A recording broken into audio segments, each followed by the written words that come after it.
Omelette. جی بالکل, چیز, اولیوز, کافی کچھ تھا آملیٹ میں. اچھا ماشاء اللہ ماشاء اللہ. لیکن سبحان اللہ, the love people have you know جو دین کا کام کر رہے ہیں. ایون دیکھیں saving the souls is that is important, کیونکہ لوگ آپ کو دنیا دے دینا یا کچھ بھی دے دیں تو اتنا رسپیکٹ نہیں کرتے, لیکن جب کسی کی آخرت انسان بچاتا ہے پھر where it really you know the feeling comes کہ سبحان اللہ دس از دا پرسن جس نے میری آخرت بچائی ہے. اس دن میں جب ہمارا کلاس ہو رہی تھی نا, ایک ینگ سے لڑکا آیا اور اس نے مجھے زور سے جھپی ڈالی اور ہی اسٹارٹ کرائنگ. میں آکورڈ ہو گیا, میں نے کہا یار کیا ہوا. اچھا. اور وہ رو رہا ہے. میں کہا کیا ہوا, خیریت؟ ہی couldn't speak سبحان اللہ, اور وہ بول ہی نہیں سکا. میں نے کہا چلو اذان اقامت ہونے والی تھی تو میں نے کہا چلو نماز کے بعد ملتے ہیں. تو سبحان اللہ probably I don't know this person, لیکن ہو سکتا ہے کہ کوئی ویڈیو, کوئی کلپ, کوئی چیز نے اس کو ایک گناہوں سے نکال دیا. یار it's a very beautiful feeling, it's natural, I would say it comes from Allah سبحانہ بے شک بے شک. جو محبت اس کے لیے اللہ ڈالتا ہے نا, کسی اور چیز کے لیے ڈیفینیٹلی. صحابہ کی پھر اللہ کے نبی کے لیے محبت جو ہوگی نا.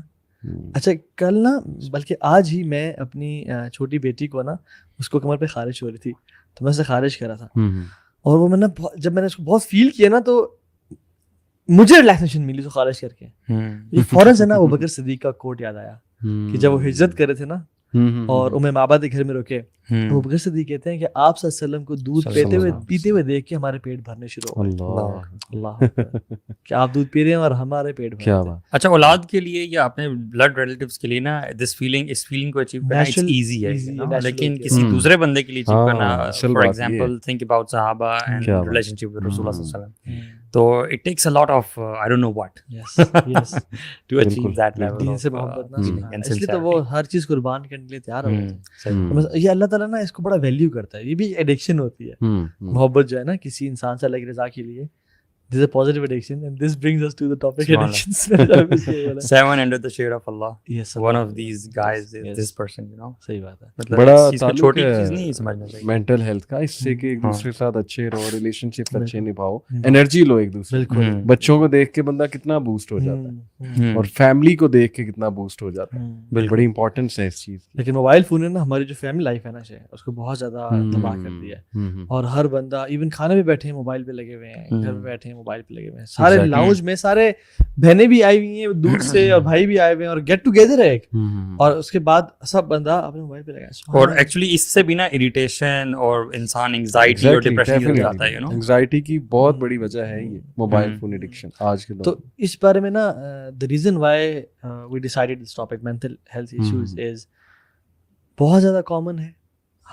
تقریباً ہر دوسرا شخص, ہر دوسری بہن اس چیز میں مبتلا ہے, اور ڈاکٹرز کے پاس نہیں جاتے کیونکہ انہیں پتہ بھی نہیں ہوتا کہ ہمارے ساتھ ہیں. اکثر لوگوں کے ساتھ یہ پرابلم ہے, یو نو. تو ہم ایک نا ایسا ایک پوڈ کاسٹ ریکارڈ کرتے ہیں جس میں ہم ان کا کیتھارسس کر دیں اس حوالے سے کہ کم از کم اس کو ان کو نا اس چیز کے بارے میں کلیئرٹی مل جائے, اور وہ فردر اسٹیپس اٹھا کے انشاءاللہ اپنے سولوشن کی طرف اور اپنا جا سکے ٹریٹمنٹ کی طرف, یعنی breaking down what this thing really is. Yes. ٹھیک ہے, breaking the barriers of not speaking about it. کیونکہ میں اگر ڈینٹسٹ کے پاس جاتا ہوں مجھے کوئی شاید شرمندگی نہ ہو, لیکن اگر میں نے سائیکیٹرسٹ کے پاس جانا ہے تو پیپل فیل شائے کہ یار اوہ مجھے دیکھتا ہے میں ماسک پہنوں گا, میں کیا پہنوں گا, لیکن یہ پاگل ہو گیا. حالانکہ اٹس نارمل کہ آپ اس کے پاس جائیں. تو پہلے بات کر لیتے ہیں اس کے سمٹمس کے بارے میں, ٹھیک ہے.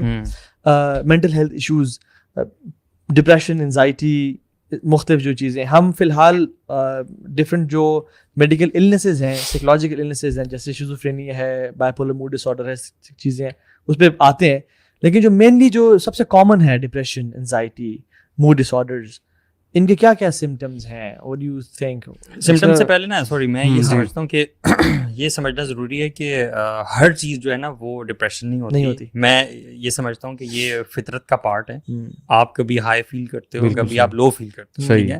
تو یہ نہیں کہ آپ جب بھی لو فیل کرے تو آپ یہ سمجھنے لگ جاؤ کہ آپ ڈپریسڈ ہو, ٹھیک ہے. تو سیڈنس جو ہے وہ ہیومن نیچر کا ایک پارٹ ہے. تو اس چیز کو سمجھنا ضروری ہے کہ ایسا نہ ہو کہ ہم لوگ سمجھ لیں ہم ڈپریسڈ. اور ہماری سوسائٹی میں اصل میں نا اس پہ بات ہی نہیں کی جاتی, اور اس کو ایک ٹیبو سمجھا جاتا ہے مینٹل ہیلتھ ایشوز کو, اور پیرنٹس اور چلڈرن میں بہت گیپ ہے. میں نے دیکھا ہے کہ وہ جب پیرنٹس سے بچے کو بات کریں نا اپنی مینٹل ہیلتھ کے بارے میں, تو پیرنٹس فوراً ایک رپلائی کرتے ہیں کہ یار تمہارا ایمان ڈاؤن ہے, یا تم اللہ اللہ کرو.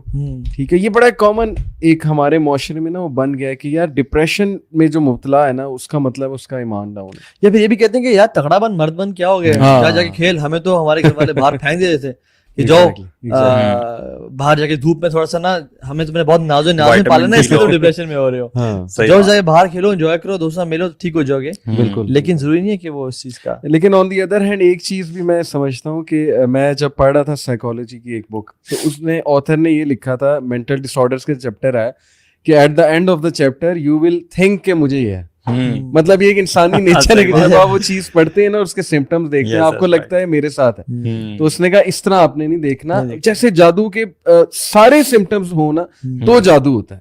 یہ نہیں ہے کہ نائٹ میئرز آ رہے ہیں تو جادو ہو گیا, سارے سمپٹمز کمبائن ہونے چاہیے. اسی طرح مینٹل ڈس آرڈرز کے بھی سارے سمپٹمز ہیں تو ہے, کیونکہ آپ سمپٹمز پڑھیں گے تو لگے گا کہ فیلنگ لو, سلیپ ڈس آرڈر, ایٹنگ ڈس آرڈرز, آپ کی یار یہ سب چیزیں مجھے ہے. کبھی کبھی انڈیفائنڈ پینز ہوتی ہیں آپ کو, ٹھیک ہے, تو یہ پین بھی اسٹریس کی وجہ سے ہوتی ہے. ایگزیکٹلی, فیلنگ ہوپلیسنس, پیسمزم کی طرف بہت سوچنا, بالکل پرسسٹنٹ سیڈنس آپ کو آ رہی ہے. حالانکہ یہ چیزیں نارملی بھی ایگزسٹ کر رہی ہوتی ہیں ہماری لائف, جیسے میں نے پہلے کہا کہ وی گو تھرو دس ویو. بالکل, تو ایسا نہیں کہ ہمیں ڈپریشن. میری ایک رائے, آپ ایگری کرتے ہیں اس سے کہ جب بھی ایک معاشرے میں بہت ریپڈ سوشل چینج آتی ہے تو پھر وہاں بہت مسائل پیدا ہوتے ہیں, مینٹل ایشو. یعنی پچھلے 20 سال میں جو اتنی ریپڈ چینجز آئی ہیں نا ویسٹ میں بھی اور یہاں بھی, میڈیا سے لے کر لائف کا اسٹرکچر سے لے کر جاب سے لے کر روٹین سے لے کر, یعنی اتنی ریپڈ ہے کہ پیپل کوڈنٹ ہینڈل ہے.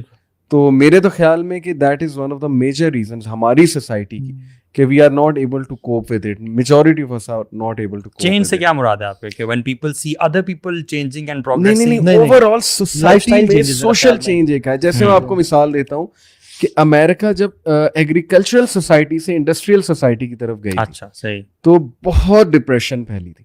کیونکہ یار ایک دم آپ نیچر سے ہٹ کے مشینوں کے پاس چلے جائیں, فیکٹریز میں جا کے فیکٹریز میں گھس جائیں, آپ کا فاسٹ فوڈ شروع ہو جائے نیچرل ڈائٹ سے ہٹ کے, اور پھر کتنے مسائل اس کے پیدا ہوتے ہیں, فیملی ویلیوز ہرٹ ہوتی ہیں, پھر میڈیا میں کیا کیا دکھایا جا رہا ہوتا ہے, کنزیومرزم کی وجہ سے کتنی ڈپریشن ہے آپ کی سوچ, کمپیریزن کرنا شروع کر دیا. اب ہسٹری میں کبھی دیکھیں کوئی پراپر جمز کبھی تھے, یہ پراپر کوئی ایک جگہ جہاں پہ ایکسرسائز کریں, اس طرح سے نہیں تھا.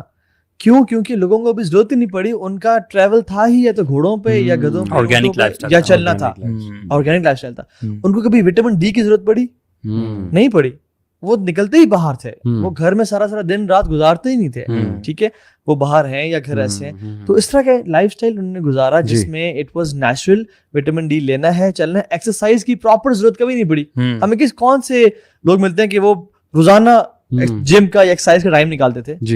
یس, وہ ریسل کچھ ٹریننگ کرنے کے لیے ٹائم نکالتے تھے, اپنے آپ کو مزید ایکوپ کرنے کے لیے فار فائٹ, لیکن they were lean people and they were smart. اصل میں ٹیکنالوجی کے آنے کی وجہ سے نا ہم نے کمفرٹ کو بہت زیادہ اپنایا ہے. تو جتنا ہم نے کمفرٹ کو اپنایا اتنا زیادہ ہم سیڈنٹری لائف اسٹائل کی طرف گئے. گاڑیاں آ گئی ہیں, پیدل چلنا ختم ہو گیا ہماری لائف سے, پھر اوپر سے diet, G M O foods, اور یو نو ہر طرف سے کر کے انسان, تم بیٹھے رہو کاؤچ میں, تمہیں سب کچھ یہاں ٹیبل پہ سرو پہ ہو جائے. اور دیکھیں رویوں میں کتنا فرق پڑا ہے, جلد بازی آ گئی, غصے تیز ہونا آ گیا مزاج کا. اب پرانے بزرگوں کو دیکھیں یار, ان کے چہرے سے کامنس ٹپکتی تھی, ہاتھ میں تسبیح ہوتی تھی, فصلوں میں واک کر رہے ہیں, اور ظاہر ہے کہ نیچر کے ساتھ کنیکٹڈ ہیں, بردباری, برداشت اور یہ ٹالرنس, یہ ساری چیزیں ان میں بہت نظر آئیں گی. لیکن ہماری جنریشن میں بے چینی بہت زیادہ ہے, یہ بڑا ایک مسئلہ ہے. میں نے نا ابھی ہم نے جو افریقن فنچز گھر پہ ہم نے رکھی ہیں, وہ بھی شاید پریشان ہو گئی ہوں گی کہ رات کو عشاء کے بعد بھی لائٹ چل رہی ہے اور ان کا سلیپ پیٹرن ڈسٹرب جس سے ہوا, کیونکہ پہلے تو سورج نکلا اور انسان جاگ گئے. جیسے برڈز ہوتی ہیں نا, we should be closer to nature and birds. آپ دیکھیں فجر پہ کبھی اب جا رہے ہو نا کہ کہاں شروع ہو گئے, کوے نکل رہے, برڈز نکل رہی ہیں, اور اس ٹائم شو اپنے بھاگ دوڑ میں. مغربی ٹائم آپ دیکھیں ٹورڈز ایسٹ ویسٹ جا رہے ہوتے ہیں, ٹھیک ہے, سارے اپنے گھروں کی طرف, اور ہم لوگ وہاں پہ گاڑی پہ نکل رہے ہوتے ہیں. اور لائٹس آنے کے بعد تو ہمارا جو لائف اسٹائل اچانک سے جو چینج ہوا ہے نا پچھلے 100 سال میں, جس میں آپ راتوں کو بھی جاگ رہے ہیں, حالانکہ ہیومن ہسٹری میں راتوں کو نہیں جاگا گیا ایکسپٹ فیو ڈیز عبادت کے لیے, وہ بھی ہم نے جب یہ کیا نا اپنے ساتھ, تو یہ سارا سائیکولوجیکل ایشوز آئے. ڈیفینیٹلی. اور سمٹمس پہ ہم بات کر رہے تھے کہ people feel worthless sometimes, lack of energy, کوئی امپورٹنس نہیں معاشرے فیل کرنا, یا لیک آف پرپز ہونا لائف میں, یہ بھی ایک سمٹمس ہیں. ٹھیک ہے, کچھ ایسے ہیں آپ انکلوڈ کرتے جائیں. اور کانسٹنٹ اسٹیٹ آف ہوپ